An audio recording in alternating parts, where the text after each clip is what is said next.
Hey,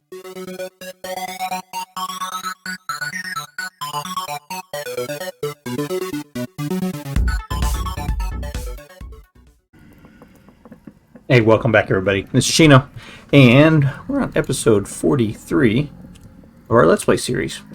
And I'm doing some cooking here. So, between episodes, just kind of maintained the status quo, and while doing that, the pigs did start to mature.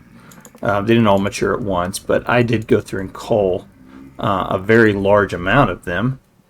And in the process of doing that, of course, I got a lot of meat. So that was kind of the catalyst of what I was looking for being able to start making my meals. So that's what I'm doing now. I'm going through here and making a bunch of meals. You see all the meat that I've got, 63 fat, because, it is wintertime. So I wasn't able to get as much fat as I'd hoped to. But, that's okay.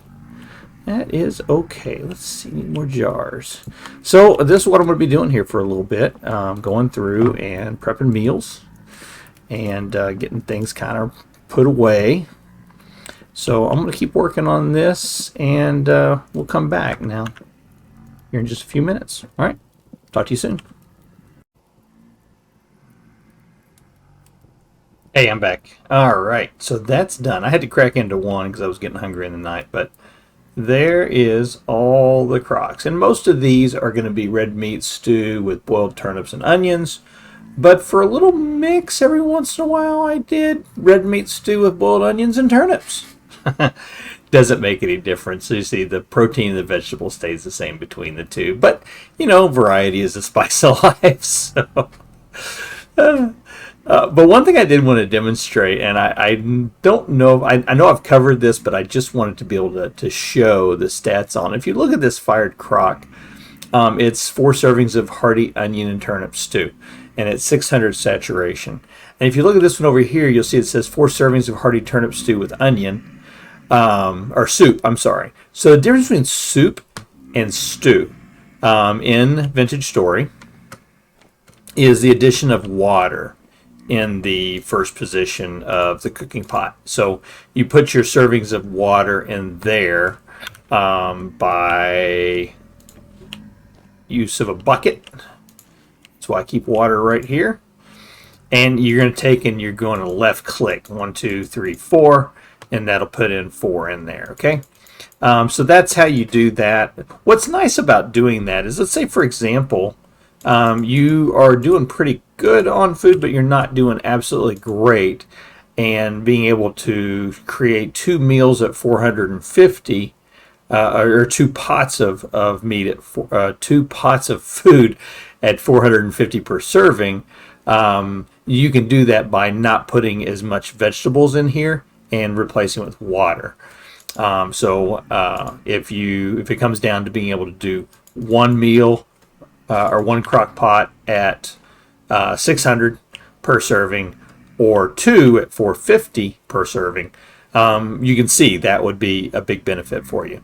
So just keep that in mind. When you're first starting off and you're cooking, and you don't quite have all the vegetables. If you have access to being able to put in water, use that little trick.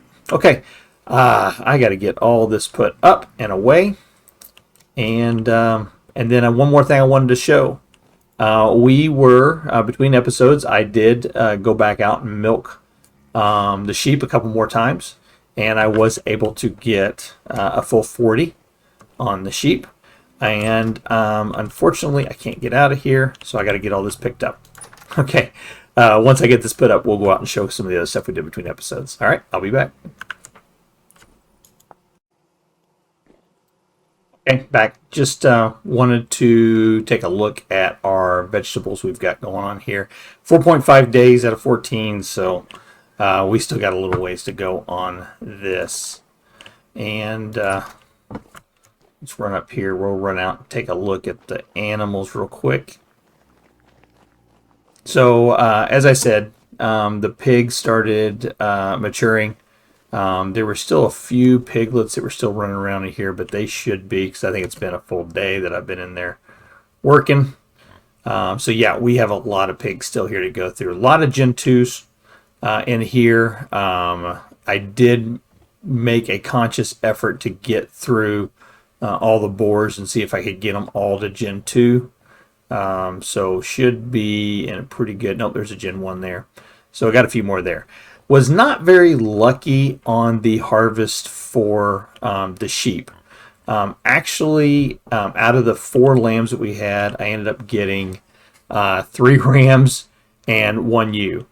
So I have a Gen 3 ewe, if I recall. Gen 1, Gen 1. No, I got a Gen 2, and the other 2 are Gen 1s. So I think I may go ahead and leave them just like this. Normally, I would call it and just leave the Gen 2 there. And the Gen 2 there, and it'd be guaranteed 1 Gen 3. But I need to get a little bigger herd here going on these. This herd's big enough, so we're going to be clearing this out to a whole bunch of down to just a few Gen 2s. Okay, let me go finish putting up some more meat, and I'll be back. Okay, so got all the newly canned food put up, and it's 1, 2, 3, 4, 5, 6, 7, 8, 9, 10, 11, 12, 13, 14 times 2, so it's 28, 29 additional meals there. So, not bad. We still have quite a bit of food over here, and a bad guy. I'm not sure why they keep spawning in here, but I'll have to definitely figure that one out. But we do have still quite a bit of food in here. Grain-wise, we're doing very well on our grain. We don't have anything to worry about there. Need to go out and probably feed some animals here shortly, but we'll be all right for now. Lots of extra onions. Notice that that's probably don't need to plant as many onions next year as we had this year for sure. Definitely want to build up our cabbage supplies. Rye grain and spelt doing good on. Flax is doing good. So yeah, we did pretty good. And like I said, we still have quite a bit of food over here still. So not a problem. All right. So let's take a look around here. I didn't get too much else done, but you can see we're back into the winter. It's starting to snow again. Temperature is right at freezing, 0 degrees. It was down to -7 last night. So what time is it? 5:30? Yeah, or 3:30. So and I did harvest the bees last time. I think I showed that on camera. So we got the bees harvested for the last time for this season. So we are about ready to start kind of putting our base to bed for the winter. And we'll be kind of isolating ourselves between just a couple of buildings here. One, we'll be working over here as we start to make some more iron and steel tools and weapons and armor as we go forward.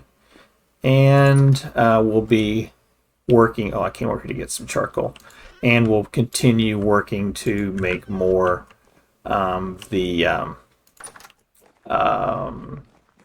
steel. We're going to run over here because I just ran and checked on it and realized that it had gone out at about 50%. So let's go.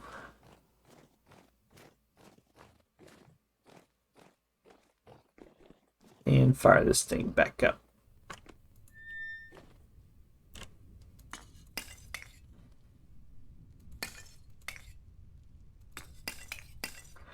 There we go.